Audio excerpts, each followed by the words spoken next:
Everybody, and welcome to the channel. In today's episode, I am not in the garden.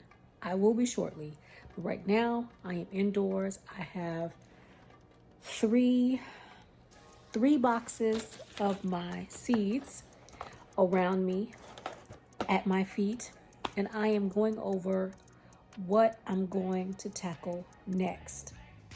If you'd like to see what that is, stay tuned.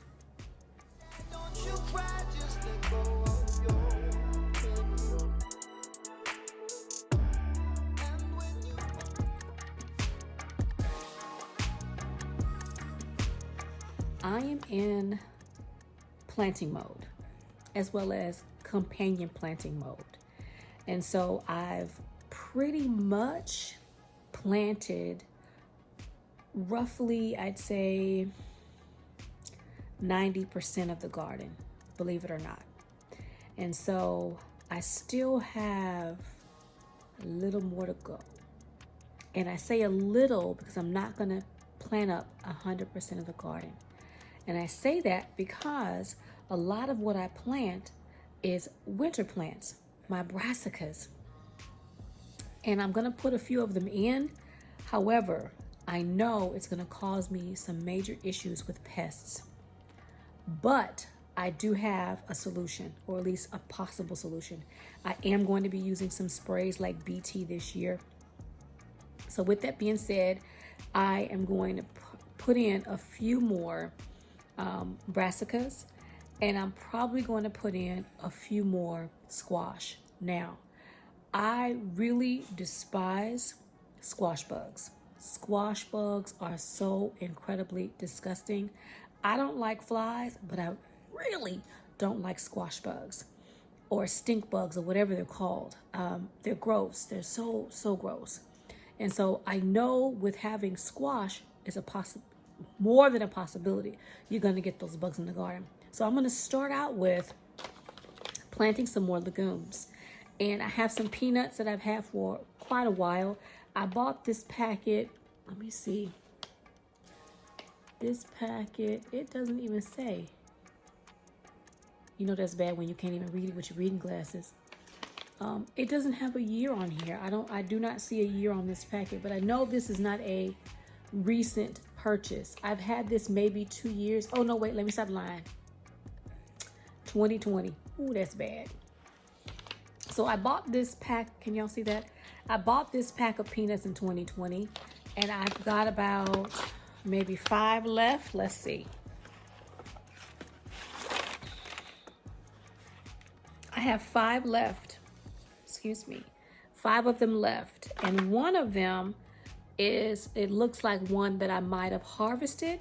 So I'm going to open these up. I'm going to soak them overnight, and I'm going to get these in the garden. Now, I'm not looking to acquire peanuts. So if I don't get a peanut harvest, I'm okay with that. The goal with planting these peanuts, for one, is to bring nitrogen to my plants. And I don't know if you all know who Gary is. Gary is my little lemon tree, my little bitty Meyer lemon. So I'm going to plant some peanuts in Gary's pot. Now, it will also give the roots, hopefully, a nice little cover. And it has a really beautiful little goldenrod little flower. So perhaps also maybe it will bring pollinators to the garden. So peanuts are going to go in the garden. I'm going to soak those tonight, and they'll go in the garden tomorrow. Excuse all the racket you all might hear. I've had to put my dogs in the kennel for a while because it would be a lot more racket going on. And my youngest is playing, and so she's banging one of her bones up against the wall like a prisoner, I guess, like the metal cup. She's banging that bone around. So I do apologize if you can hear that noise. The next seed I'm going to put in the garden, and I've already put cowpeas in the garden. I put some lady cream peas already, and I put some pigeon peas already, and they're coming up nicely. And I've shown you that in my previous video. I did a tour. Matter of fact, my tour video was a 3-part, so I really hope you watched all 3. But the next peas I'm going to put out in the garden, and I'm dropping peas, so I need to hurry up and get these back in the bag. I don't want to lose anything. I have some save seed, but I also have a packet, and this is the pink-eyed purple hull. I hope you all can see. Now, these are my mom's favorite. I'm not a huge fan of cowpeas. I am going to give the lady green peas a try. I've actually never eaten them. I grew them initially to give me more seed. And now that I have more seed, I'm going to grow them to actually try to enjoy them and eat them. So I planted a significant amount of seed out. So we'll see if I actually get a chance to eat them and then harvest more seed for next season. But I'm going to put the pink-eyed purple hull cowpea in for my mother. My mom and my sisters, they like these peas, and so I'm going to be planting those up. And let's see what else I'm going to put in the garden. The next thing I'm going to put out in the garden is I'm looking for a broccoli variety that I can put out in the garden in the spring. Now, I know that putting it out in the spring, I'm probably not going to get any broccoli. It takes a good long while for broccoli to produce. Now, I have this one. It's called the Yatfa. It's a Chinese broccoli. I've had this seed since 2021. It's not a new seed. I have grown this, but I did not get any florets.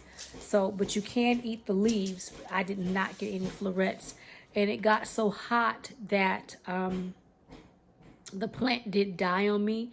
It is not frost hardy, and the temperatures, ideal temperatures, is between 60 and 80 degrees. Well, I live in South Texas, and we get probably 100 days of 100-degree weather. So if I don't get this in early spring, start it indoors, put it out in early spring, being very careful with frost, I won't get anything off of this. But it does take quite a while for this to actually produce. So it says 55 days to maturity. So I think what I'm going to do is try this one, because this one says this selection from Thailand boasts good heat resistance. We shall see. There is no kind of heat like Texas heat. So I am going to try to put some Yatfa in the garden, and I will take you all out with me when I do plant that. I'm going to be planting that very soon, probably in the next video. If I get a chance, if this conversation that we're having, because we're just chit-chatting, right? If this conversation doesn't take long, then we'll go out in the garden today. I have something that's just called sprouting broccoli. I can't remember who sent this to me. I don't know, but if you're watching, thank you. I've had this for a little while. This is definitely saved seed, and so I'm trying to get everything in. This one is an early fall rapini broccoli, 55 days. So I'll be starting this in late summer in order to get this in the fall. I did have some saved asparagus seed. I don't need that, so I'm not putting it in. The early purple sprouting broccoli, I was thinking about doing that, but I want to say that when I read it, because I want to put more color in the garden. You know, when you put plants in the garden that are colorful, you end up with a lot of, what is it called, anthocyanin? I think I said that right. Really good for you. So this one is frost hardy. So this is probably one I will put in the garden. Let's see. This one likes spring and full florets the following spring. So this one won't give me anything this year. It won't produce until the following spring. It takes full sun or light summer shade. So this is something that I would have to plant in the fall. I'm trying to find one that I can plant now, because I'm behind the power curve when it comes to planting. And if you've been watching my channel a while, you know why that is. But if you have not been watching my channel a while, hello, welcome. I am behind the power curve because I moved and I'm starting over from scratch. And so I'm having to restart so much. So I think this broccoli rabe, it says spring broccoli rabe, is also good for a container. It's 50 to 60 days harvest. So let's see. It says sow in average soil in early spring or midsummer for a fall crop. Deep South, Gulf, and Pacific Coast areas. Sow from fall to early spring. So there you have it. It says here, when they give you the color coordination, it says January through April and August through October. So I think what I'm going to do, and then I'm going to move on, is I'm going to sow the broccoli rabe. Let me put this back in here so I don't lose any seeds. Can't be losing seeds, y'all. I think I'm going to sow the broccoli rabe and the yadfa. And these are going to be the broccolis that I put in the garden in the spring. So let's see one more that I might put in. I have some young beets in the garden. I put out the gourmet beet. Can y'all see that? The gourmet beet. And I put out the sugar beet. Can y'all see that? Sugar beet. This is what it looks like. You can succession plant beets, so I will be sowing more beets. I also have an albino beet I would like to get growing. So I will be putting out the gourmet beet, albino beet, and the sugar beet, because you can succession plant those. I'm gonna wait a few more weeks because my seedlings just started to come up. So I want to let them get a little bit bigger before I put some more out there. That way, once I harvest the ones that are in the garden now, the ones I'm going to put out there, I'll be able to harvest those at a little bit later time. And then I will succession plant them again for the fall. So I'm going to try to have 3 different plantings of beets. The next seed I'm going to put out in the garden, and I had to look in my seed box, dig deep for this one, because I have a number of different carrot varieties that I would love to grow, and I will be growing all of them. Not right now, though. Carrots, certain varieties of carrots, they prefer cooler temperatures. And so I found a very old packet of seeds. I bought this packet of Danvers. Oh, y'all, you would not believe this. 2012 is when I got this packet of seeds. 2012 is when I first started growing food. I had a death in the family, and it sparked me to grow food. And so what I'm going to do is I'm going to create a new growing space, and I'm going to sow all of the rest. I've got a fairly good amount in here of carrot seeds. It's all of this here is carrot. And so it says on the packet that you can sow these, and I'm hoping that I'm reading this correctly, from the month of February through May, and then August through September.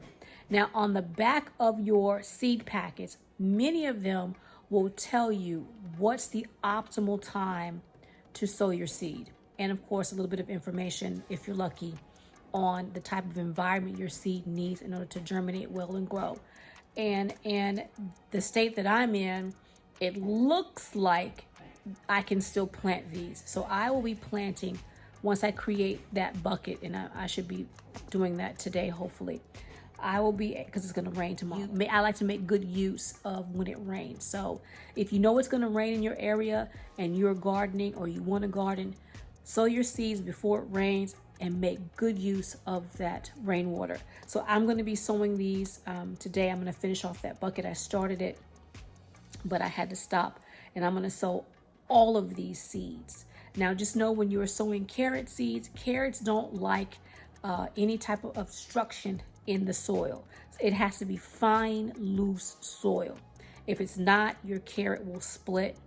And from what I've heard and I've experienced, if you place your carrots in a location that's higher than I guess a 5-gallon bucket, the carrot root fly doesn't fly very high. So you're less likely to get carrot root fly if you grow your carrots up higher. That's what I've been reading. I really haven't had any issues with that, so I guess maybe it worked. So I'm going to sow all of these Danvers carrots and see how that goes. And last but not least, that I'm going to be sowing in the next couple of days, I'm going to see if I can grow some parsnips. I bought these parsnip seeds. They're called Hollow Crown. And I want to say, yeah, I got this packet in 2021, and it did have really great germination in 2021. And I want to see if I can bring these to harvest, because I wasn't able to do that. This is a container-friendly parsnip. You can grow it from February through May in my area, as well as August through November. So I am going to companion plant my parsnips and my carrots together if I can. I have to do some reading on that to make sure I can. But I'm going to be putting some parsnip seeds. Well, I have a lot too. I'm going to be sowing some parsnip seeds and getting them in the garden, because the goal this year and moving forward is to grow as much food as I possibly can, harvest as much as I can, and preserve in many different ways the food that I bring in. So that's all I have for you all today. These are the few seeds I'm going to be going out here very shortly and put in the ground. If I can, I will take you all with me. It's really very windy. And my last video, it was a 3-part series of me going out in the garden and doing a bit of a tour, and it was just so windy that it was kind of hard for you all to hear. And I really don't want to do a voiceover. I want you all to hear me live and in color right when I'm doing it. So until next time, I hope to see you either in the kitchen or the garden real soon. And if you need to sow some seeds, sow your seeds. Bye, everybody.